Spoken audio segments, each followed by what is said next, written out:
Mi nombre es Rubén Correa, sargento de la Tercera Compañía de Ingeniería de la Fuerza Armada, Carnet 427-283, y escribo esto porque el archivo oficial fue cerrado hace 18 meses. Si usted recibe este texto, significa que alguien en la cadena de custodia decidió que la verdad importaba más que la orden de silencio. Comparta esto.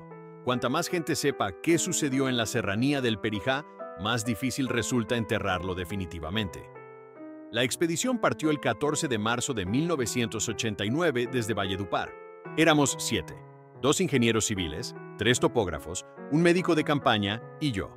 Nuestra misión era catalogar las formaciones geológicas de una región que había permanecido prácticamente inexplorada desde 1920. La Universidad Nacional había gestionado los permisos. Teníamos fondos del Ministerio del Interior. Todo era oficial. Todo estaba documentado.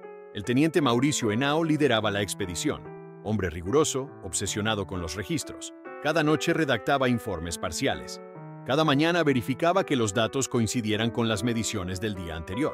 No era de los que permitían inconsistencias. Quizás eso fue lo que notó primero.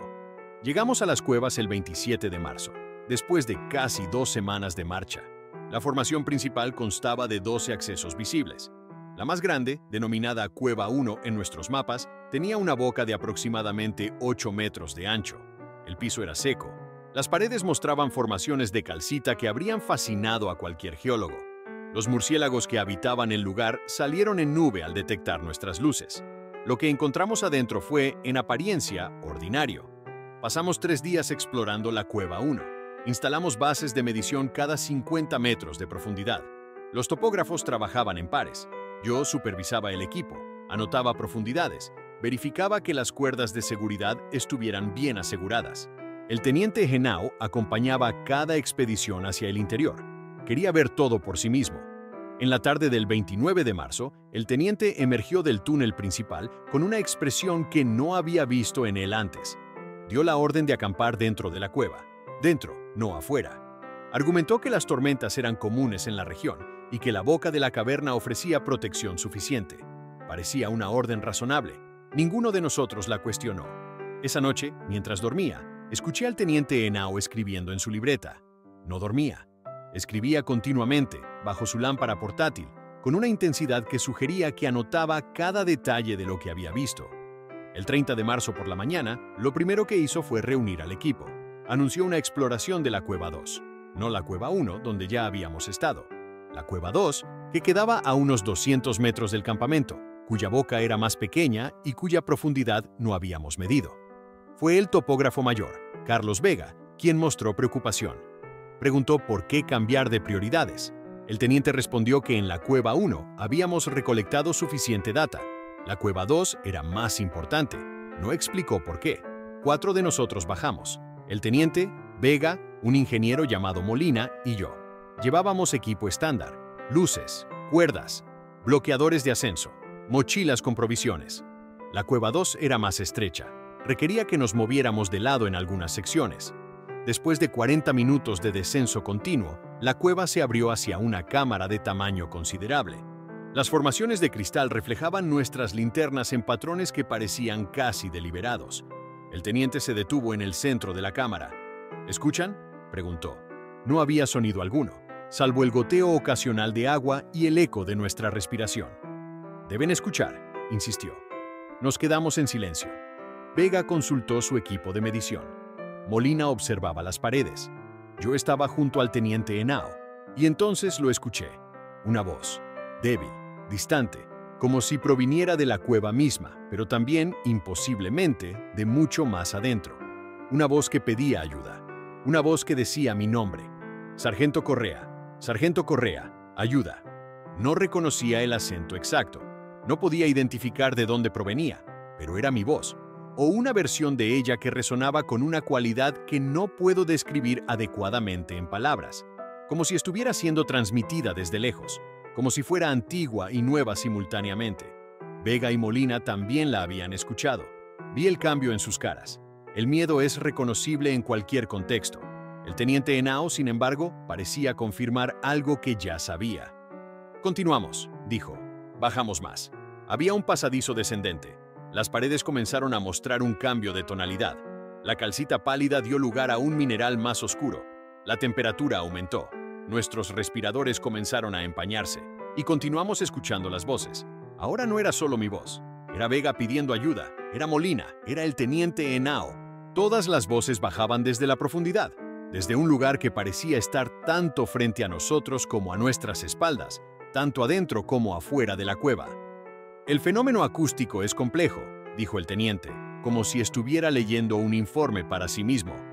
Las cavidades pueden crear ecos que desafían la lógica direccional, especialmente si hay estratificaciones de aire de temperaturas variables. No creía lo que decía. Yo tampoco creía en eso, pero lo repetía como si fuera una fórmula de contención, un mantra científico para mantener el miedo en su lugar. Continuamos bajando durante otros 30 minutos. El pasadizo se estrechó. Tuvimos que avanzar en fila. El teniente delante, Molina atrás de él, luego Vega, yo cerrando la marcha. El sonido se hizo más intenso. Las voces se multiplicaban. Ahora escuchaba a personas que no conocía, en idiomas que no reconocía, pidiendo ayuda en tonos de desesperación que hace poco era claramente mía. Entonces, el teniente Henao se detuvo. Frente a nosotros, a la distancia que una linterna podía alcanzar, había una puerta. No una abertura natural, una puerta. De madera, podría jurarlo, con un marco de metal. Y en su superficie, escrito en lo que parecía ser pintura blanca casi desteñida, había fechas, años, nombres. El teniente Henao caminó hacia ella. La tocó. Se giró hacia nosotros. «Volvemos», dijo. No fue una orden sugerida, fue un comando. Comenzamos el ascenso inmediatamente.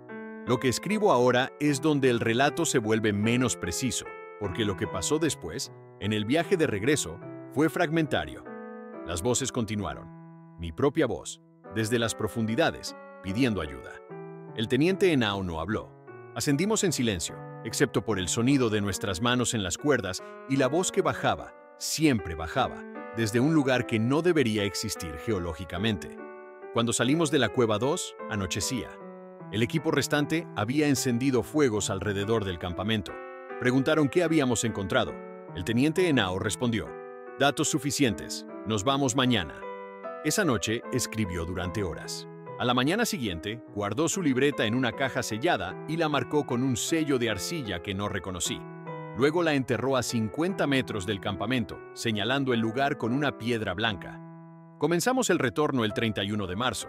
Durante los siguientes 9 días de marcha, solo uno de nosotros habló de lo que había pasado. Molina, el ingeniero, preguntó al teniente Henao qué era lo que habíamos visto. El teniente respondió que era un fenómeno acústico complejo causado por la estratificación térmica. Una ilusión de eco, nada más. Molina no volvió a preguntar. Vega se enfermó el 4.º día de marcha. El médico de campaña le administró antibióticos. Vomitaba constantemente. A los 8 días, cuando llegamos a Valledupar, Vega fue internado en el Hospital Universitario de Santander.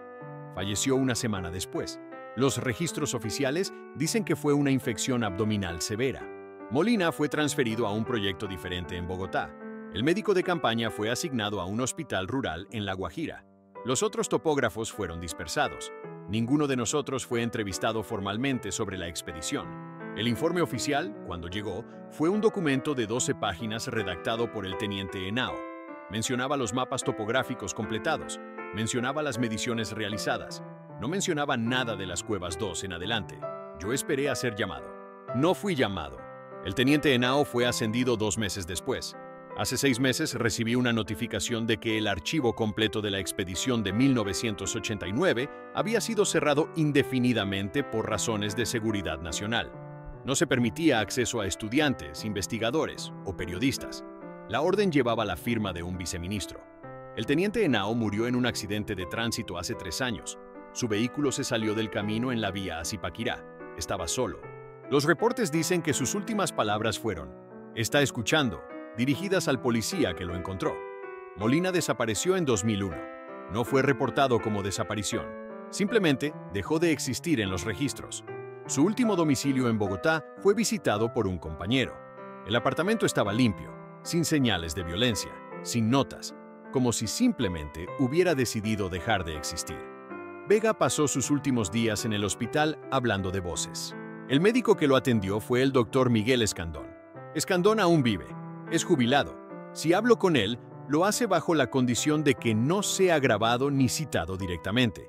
Lo que me dijo fue, el paciente decía que seguía escuchando su propia voz, que venía desde el piso de abajo del hospital, que le pedía que bajara, que le explicara qué había en la puerta. Durante 18 años no escribí nada, no porque me pidieron que callara, simplemente porque no sabía cómo, porque no había palabras para describir lo que experimentamos, porque cada vez que intentaba redactar un relato, sentía esa presencia que no puedo nombrar, ese fenómeno que persiste más allá de la explicación científica, como si estuviera cerca, escuchándome.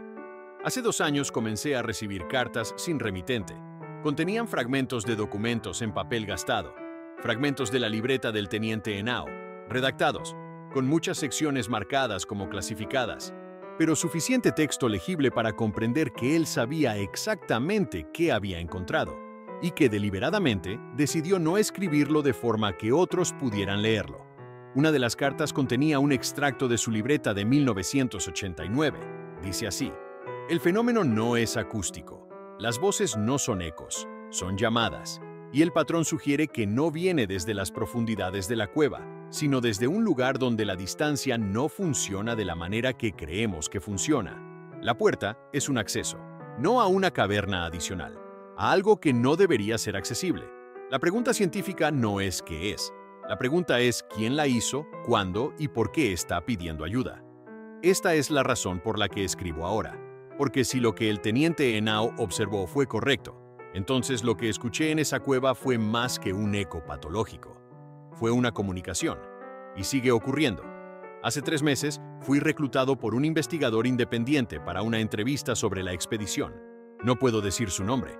Me pidió que describiera exactamente dónde enterramos la caja de arcilla. Proporcioné las coordenadas. Me dijo que ya no estaba allí, que alguien en algún momento entre 1989 y hace aproximadamente 5 años la excavó. No me dijo quién, no preguntó. Lo que escribo ahora debe circular, no como un relato de ficción, no como un misterio sin resolver que podría ignorarse. Debe circular como un documento, como un testimonio, como un registro oficial que fue enterrado y que algunos de nosotros estamos obligados a desenterrar.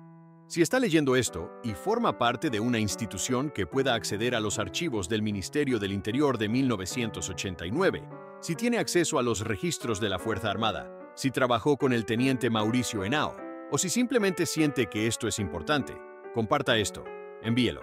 Presione para que se abran los archivos, porque mientras el silencio persista, la pregunta nunca será respondida. Y en las cuevas de la serranía del Perijá, al menos según lo que he logrado reunir a través de personas que han viajado a ese lugar años después, alguien sigue escuchando voces pidiendo ayuda, voces que los reconocen por su nombre.